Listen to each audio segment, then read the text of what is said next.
નમસ્કાર વિદ્યાર્થી મિત્રો, આજના વિડીયોની અંદર આપણે ધોરણ 9 વિષય સામાજિક વિજ્ઞાનનું દ્વિતીય વાર્ષિક પરીક્ષા 2026 માટેના મોસ્ટ આઈએમપી પેપરનું સોલ્યુશન કરવાના છીએ, જેમાં આપણે વિભાગ એનું સાચું સોલ્યુશન કરીશું તથા વિભાગ બી, સી અને ડીમાં કયા કયા પ્રશ્નો અગત્યના છે એમના માટે પણ તમે સ્ક્રીનશોટ લેતા રહેજો, એ પણ આપણે આગળ જણાવીશું.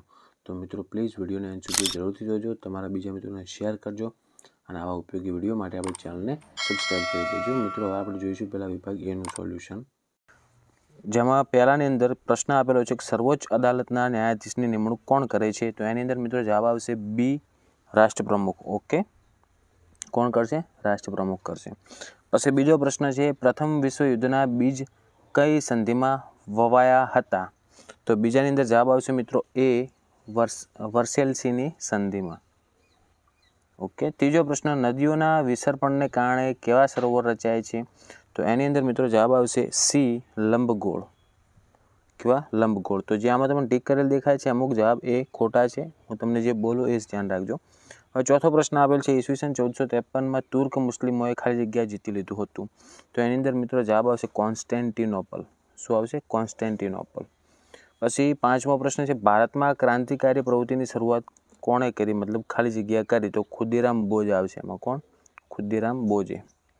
પછી છઠ્ઠો કે ચીડના રસમાંથી ખાલી જગ્યા બને છે? તો એમાં મિત્રો સુગંધિત તેલ બને. હવે આપણે ખરા ખોટા જોઈશું. તો સાતમું વિધાન ખોટું થશે અને આઠમું નવમું સાચું થશે. સાતમું છે રાજ્યસભા કાયમી ગૃહ નથી, તો એ ખોટું. આઠમું છે ચિલ્કા લગુન સરોવર છે, તો એ ખરું થશે. અને નવમું અરવલ્લી ખંડ પ્રકારનો પર્વત છે, તો એ પણ ખરું થશે. પછી આપણે 10મો, 11મો અને 12મો, જેમાં આપણે એક એક વાક્યમાં જવાબ આપવાના હતા. તો એની અંદર જુઓ, 10મો પ્રશ્ન છે કે બંગાળના ભાગલા કોણે પાડ્યા હતા? તો એની અંદર મિત્રો જવાબ આવશે લોર્ડ કર્ઝને. ઓકે, બંગાળના ભાગલા લોર્ડ કર્ઝને પાડ્યા હતા. પછી 11મો પ્રશ્ન નથી કરેલા આપણે. 12મો પ્રશ્ન છે, ગુજરાતમાં વડી અદાલત ક્યાં આવેલી છે? તો ગુજરાતમાં વડી અદાલત મિત્રો અમદાવાદમાં આવેલી છે, તો એમાં જવાબ આવશે અમદાવાદ. હવે આગળ જોઈએ તો જોડકા, જેમાં 13મો જોડકું જોઈશું કે હોદ્દાની રૂએ રાજ્યસભાના અધ્યક્ષ.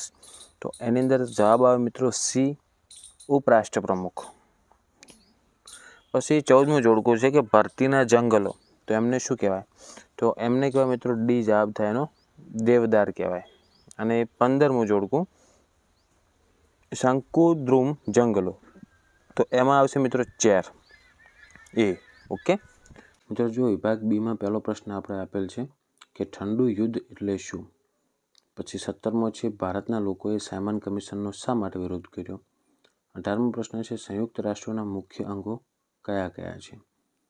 પછી આગળ આપેલા છે 19મો પ્રશ્ન કે મને ઓળખો, હું કાયમી ગૃહ નથી. અને બીજું છે મારાથી બંધારણની શરૂઆત થાય છે. ઓકે, એવી રીતના તમે 19 થી 24 સુધીના પ્રશ્નોનો સ્ક્રીનશોટ લઈ લો. પછી આપણે આગળ જોઈશું વિભાગ સી.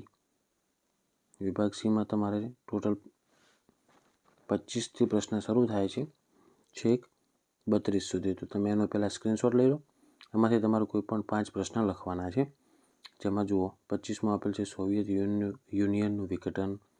પછી ખાસ મોસ્ટ આઈએમપી શું, 32મો પ્રશ્ન તમારે જોવાનો કે જેમાં ભારતના રેખાંકિત નકશામાં નીચેની વિગતો દર્શાવો. જેમાં જુઓ, ભારતની પ્રમાણ સમય રેખા, સાંભર સરોવર, અને ત્રીજું છે ગીર રાષ્ટ્રીય ઉદ્યાન. ઓકે, પછી એક તમારે 28મો પણ પ્રશ્ન આઈએમપી છે, જેમાં જોઈ શકાય કે સર્વોચ્ચ અદાલતની મૂળભૂત ક્ષેત્રાધિકાર હેઠળની સત્તાઓમાંથી એક સત્તા વિશે જણાવો. ઓકે, તો આ પ્રશ્નોનો સ્ક્રીનશોટ લઈ લો અને એકવાર તૈયાર કરી નાખજો. હવે આગળ જોઈશું આપણે વિભાગ ડી, જેમાં તમારે ટોટલ 3 પ્રશ્ન આપેલા છે, એમાંથી 2 લખવાના છે. દરેક 4 ગુણનો પ્રશ્ન આવશે. જેમાં જો 23મો પ્રશ્ન આપેલ છે, ટૂંક નોંધ લખો, દાંડીકૂચ. 34મો છે જંગલોનું પર્યાવરણીય મહત્વ સમજાવો. અને 35મો છે જંગલ વિનાશની અસરો જણાવો. ઓકે મિત્રો, તો આ ખાસ પ્રશ્નો જે તમને બતાવ્યા એ એકવાર વાંચીને જજો, જેથી તમને એક્ઝામમાં પૂછાય તો આવડી જાય.